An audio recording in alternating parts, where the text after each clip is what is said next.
先告诉你最关键的一件事情，心理学研究发现人的大脑接受纯资讯的时候平均只记得住5%到10%。但是如果同样的内容被放进一个故事里，记忆的留存率却达到65%以上，可以说差了超过10倍。这就是为什么 AI 画面很美，但是观众看完之后呢，不会记得什么。不是画面不够好，而是我们还没有用故事的方式把它串起来。用 AI 做影片的人呢，大部分都会做一件事情，花大量时间调提示词、测模型，找更好的 AI 工具。每一张画面都追求更好看、更真实，但做完之后自己看一遍，就发现好像少了什么，但是又说不上来。我之前做旅行历史影片的时候用 AI 做出了台北大稻埕茶经时代的繁荣盛景。每一张画面呢，我都特别在意构图、色调跟风格。我希望我做出来的影片呢，能够像电影一样，但做出来的结果像什么呢？像是博物馆里面一堂画面非常精美的历史课。看过了却不会记得。我那时候以为是构图不够好，或者是色调调的不够精致，或者是画面不够真实，所以花了很多的时间在调整，结果还是一样。后来我就发现问题并不仅仅是构图跟分镜而已。之前我的影片都在讲分镜思维，但是我发现我跳过一个最重要的第一步。所以今天这支影片呢，是故事力系列的第1集。我今天想跟你聊聊的是什么是故事，还有为什么搞懂这件事情对于 AI 创作者而言很重要，甚至会让你整个创作变得完全不一样。而故事呢，并不是写剧本、写小说的技巧，它是人类大脑理解世界的方式。如果你不用它，观众的脑中没有任何地方可以记得住你，甚至你的故事。故事是什么呢？大部分人听到这2个字的第一个反应就是起承转合、剧情、电影、小说，然后下一个念头就是我又不是要拍电影或者是读电影系的，这些跟我又有什么关系呢？这就是第一个坑。故事等于娱乐，会让你直接跳过它，甚至忽略它，觉得这跟自己无关，所以就不用去碰它。但故事的功能远远不止于此。你知道目前发现最古老的故事证据是什么吗？是一幅5万多年前的洞穴壁画，在洞穴墙壁上有几个人形跟一只动物，它们之间有动作，有互动。5万年前的时候可没有文字，没有电影，没有 Netflix。那人类为什么要在洞穴墙上画故事呢？不是为了娱乐，是为了记住重要的事，是为了传递生存的经验，在混乱的世界里找到活路。这里有一个关键的点，那我尽量用白话的方式去解释它。心理学研究发现一件事情，人类不只靠数据和逻辑理解世界，我们大脑会把经验整理成故事来理解。简单的来说，故事是人类大脑的收纳系统。我举一个最简单的例子，你马上就懂了。国王死了，皇后也死了，这是事件，2件事按时间去排列。但你听完之后什么感觉都没有。国王死了，皇后因为悲伤而去世，这句话只多了几个字，但你的大脑马上开始运作了。你开始想象皇后的感受，甚至感觉到某种情感在心中闪过。差别在于哪呢？第2句有了原因和关系。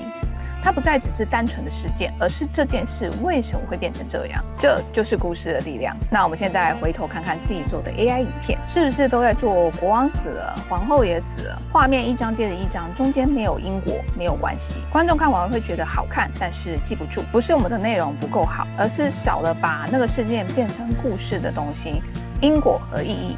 故事并不只是加分项那么简单而已，它是人类大脑处理资讯的基本架构。你如果不用它呢，观众就没有办法真正的收下你给的东西。好了，观念讲完了，但知道故事很重要还不够。现在我们要看一下有故事跟没有故事的差距是什么。接下来会拿我之前的作品，加上我后来又再重制了一版，然后把2个东西呢进行比较给你看。你有看到这几张的画面吗？构图有吗？有。风格有一致吗？有。单独拿出来看呢，每一张都很好看。但是问题出在哪呢？我带你一张一张的看。这一张是一个旧城的全景，而这一张呢是一条老街的特写，而这一张呢是一条老街的中景，另外这一张是一群人的远景。你看出来了吗？每一个画面都没有主要的角色出现，人们之间呢没有特定的因果关系。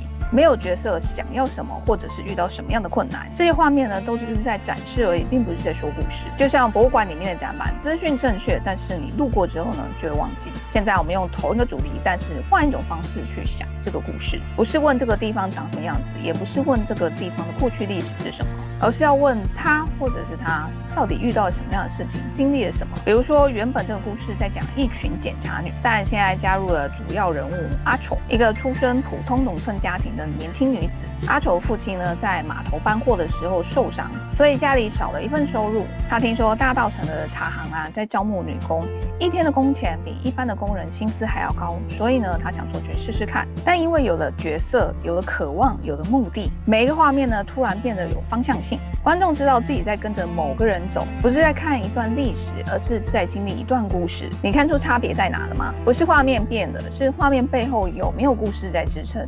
有故事的画面啊，观众知道为什么要看这一张，也能理解这张画面呈现的是什么。没有故事的画面啊，再漂亮也都是散的。这就是分镜思维的逻辑。你要先有故事，每个镜头才知道它为什么存在，不是先生成一堆好看的图，再回头找它们之间的关系。接下来这段啊，是今天最实用的部分，3个起手式。很多人知道故事很重要，但是呢，打开 AI 工具啊，还是会忍不住想要先生图。为什么呢？因为要有故事这句话太过于抽象，所以你就会不知道从哪里开始下手。那我整理了3个问题，每次你要在打开 AI 工具生图之前呢，先想想这3个问题。这也是我自己开始动手创作之前啊，会先做的动作。第一个问题，这个故事是关于谁的呢？不光是这支影片讲什么主题，而是谁。有一个具体的角色，可以是一个真实的人，一个虚构的人，甚至是你自己，但一定要有谁。如果没有谁的话，观众就不知道要跟着什么人走。问题2，这个角色他到底想要什么？他心中有个渴望，或者是他遇到了一个问题。那这个渴望呢，不需要多伟大，它可以是找回小时候尝到的味道，或者也可以是想让 AI 生出东西不那么廉价，也是一种渴望。有了渴望，画面才会有方向。问题3，这件事情对观众为什么重要？这是最容易被跳过的议题，也是我觉得最难的地方。它决定了观众看完之后啊，会不会记得你的影片。不是对你重要，而是对观众重要。他们为什么要在意这个故事？这跟他们又有什么关系呢？我举一个例子，你就懂这个点的威力。一个人失业，这是事件，你听完之后铁定没什么感觉。但是如果是一个人失业后重新理解自己想做的事情，这好像有点意思。你开始好奇他发现了什么。但是如果说是一个人失业后才发现自己一直活在别人的期待里，同一个事情失业，但是第3个版本突然会跟很多人有关系了，因为他碰到了一个更深的主题。那就是你有没有为自己而活。第3版呢，挑起了我们脑中的情感，它把一个私人的事件变成观众也能感受得到的意义。这3个起手式呢，其实是故事地基的精简版。完整的故事呢，还有更多的元素可以抓取。那有一个公式可以提供给你做参考：故事等于角色加上渴望加上阻碍加上选择再加上改变。这个5个元素呢，怎么用又怎么组合呢？下一集告诉你。今天你只要记住这3个起手式就很厉害了。接下来只要开始慢慢尝试，慢慢应用，我相信我们会越来越好。方法讲完了，我想要跟你聊聊说我在发现这件事情的之后有什么样的改变。原来我之前都在解决不对的问题，也就是所谓的问错问题。我觉得真正改变是开始问不一样的问题，就是我不再问说这张图好不好看，构图漂不漂亮，而是开始问这张图它的意义是什么，它要说什么。这个转变听起来好像很小，但它改变了我整个创作的流程跟思考模式。现在我打开 AI 工具之前啊，我一定会先写下来，写下这个故事到底是什么，是关于谁的，然后他呢经历了什么样的事情。这些事情对于观众而言又有什么意义呢？而且啊，你花在这上面的时间啊，不需要太久，有时候可能只需要5分钟。但是呢，这5分钟呢，却能省下你之后好几个小时的盲目修图。花时间搞懂故事啊，或许听起来有点像在绕远路。毕竟现在 AI 可以直接帮你编写故事，那些都不是问题。但是我觉得这条路呢，它就是地基。